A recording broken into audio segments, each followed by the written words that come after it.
Good morning, Kris. Good morning. How are you? Oh, I'm good. How are you? Good. Good. It's so nice to meet you. Thank you for being a part of now the second market that I've run. Thanks for having it. Yeah. So why don't you tell us a little bit about yourself and your business and where you're located?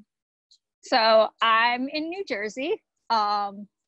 And my business, I make crocheted items. I do hand painted glassware and ceramics. So it's a bit variety. Yeah, they're so beautiful. How did Thanks. you get started doing it? Were you like a creative kid growing up? Did you go to art school? What's your background? I didn't go to art school or anything. I actually have a background in science, which I Oh. don't use at all.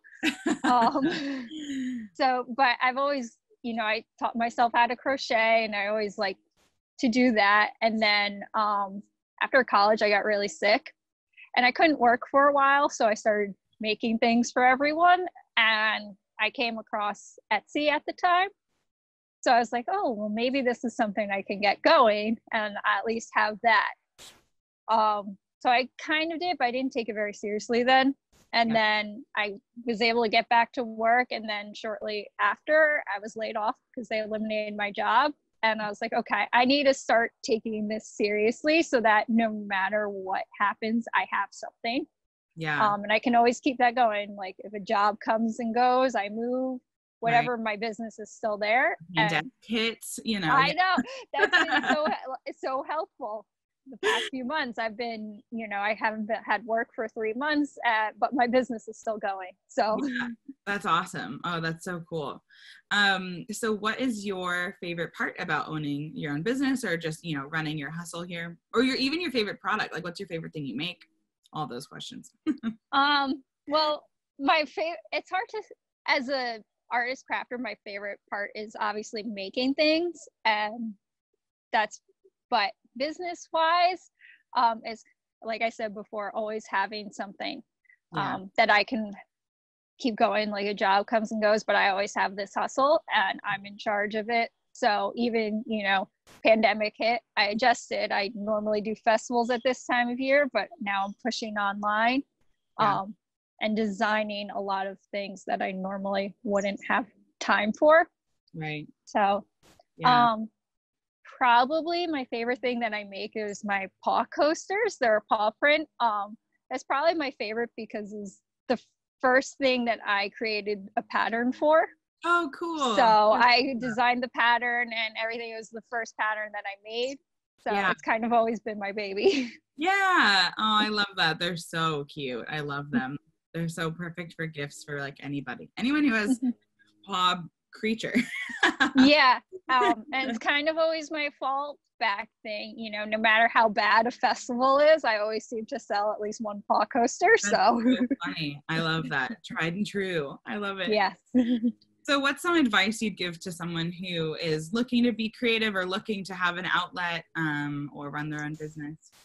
As far as creativity goes, just do it. Mm-hmm. It's never too late to start a hobby and get going with it, especially at this time.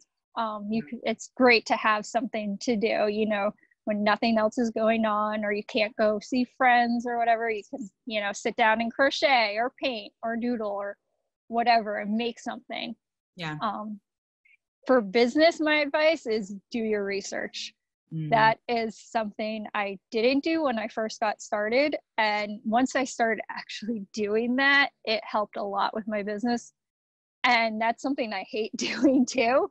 Yeah. And I have to force myself, okay, I really need to research what's new on Etsy. I need to research what's new in social media and, adjust my keywords, adjust titles, pictures for whatever is actually going on.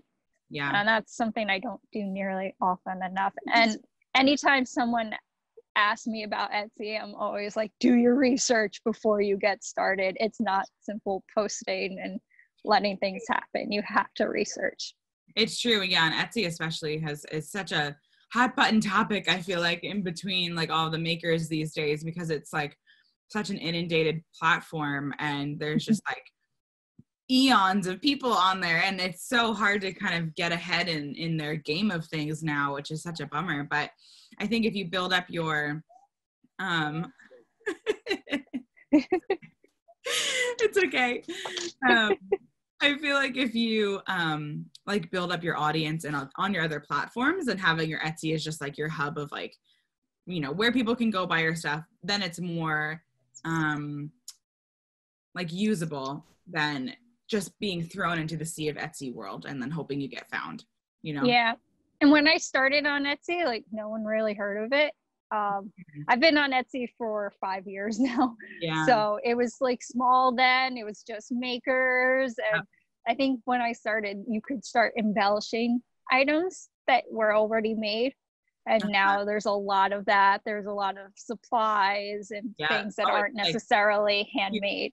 Right, exactly. There's so many things. I know. I think I've had an Etsy shop since like 2011, but like truly didn't run it until this year. Like I've just like had it as like a landing point to like every now and then try the waters at like putting stuff on there for sale, but like never really pushed it because I just felt like it was not worth it. But starting the market back in April helped me get my button gear and get my own shop going. So yeah, it just different times and different seasons, but it's helpful.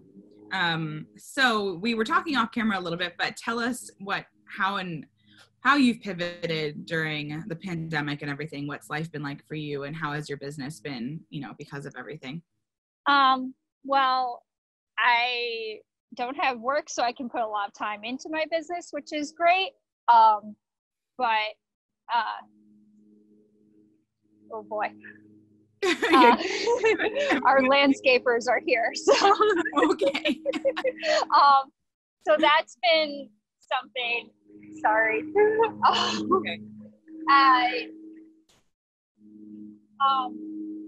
Putting a lot more time into it, and the big thing that I've done is design. So far I've added 15 items to my shop in the past 3 months, which I normally would never do.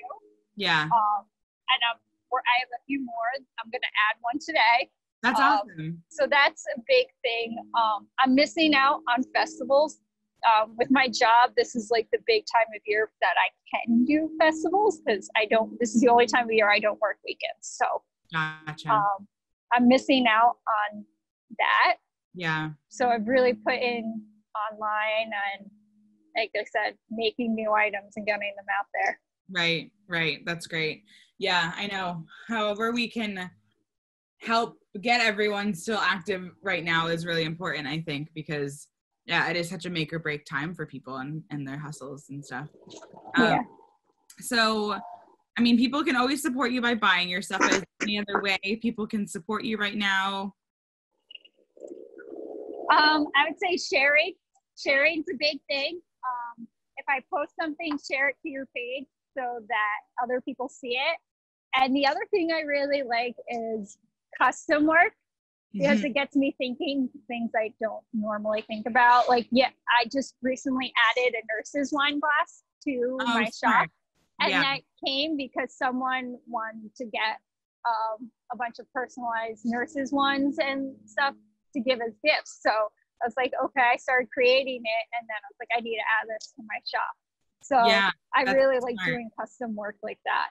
Yeah, and I think someone like you who, like me, has like their toe in many different pools of like things that you make, you're a great person to reach out to collaborate with, of like, you have an idea of something you want created, and then you can kind of like hone their idea down and run with it and then make it into the product that they want, which I think I've even done that on Etsy, where someone's reached out and been like, I like this ornament, but can you do it with like a piano on it? Or can you do it with this board on it? And I'm like, yeah, of course. Right. And then I create something new that's not necessarily in my shop.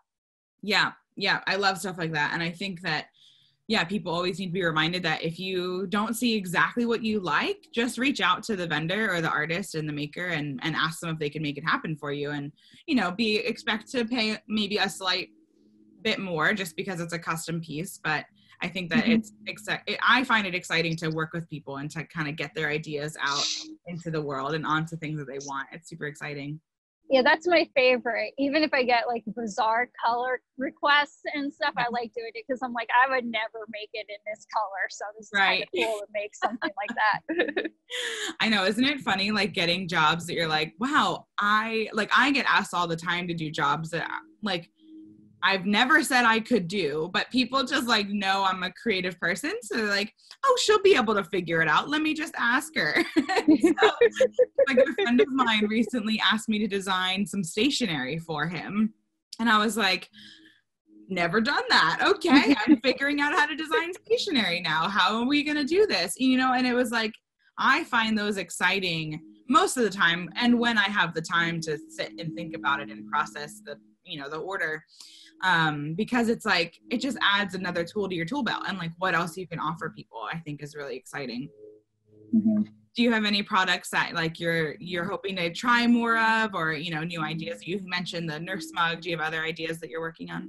Or well, I've done a whole sunflower series this spring. So I have, you know, a sunflower water bottle tote, a sunflower wine glass, sunflower mug, coasters, and I have a few more sunflower things that I'm putting out. I was like, I just saw a lot of things about people planting sunflowers, and I was like, we're going with this. And once I get an idea, I really try to run with it. So we have a lot of sunflower things in my shop, and I'm doing a lot of Christmas ornaments. So recently I put in a beach Christmas ornament, a gardening Christmas ornament, piano one. I'm going to do a medical profession one, and some other things that are coming That's exciting. Yeah, just like run through like a list of occupations and you can like make one for everyone. That's so exciting. Yeah. I love that. Well, thank you so much for taking some time today and chatting with me. Yes, thanks for doing this again. This is fun. Yeah, you're welcome. I'm so excited to see all the new stuff you make, and hopefully people order a bunch of custom things for you. Father's Day is coming up, so you could do Father's Day things for people, I'm sure. So I look forward to seeing all the stuff that you make. Have a great rest of your weekend, Kris. I'll talk to you soon. Yes, you too. Enjoy it. Thanks. Bye. Bye.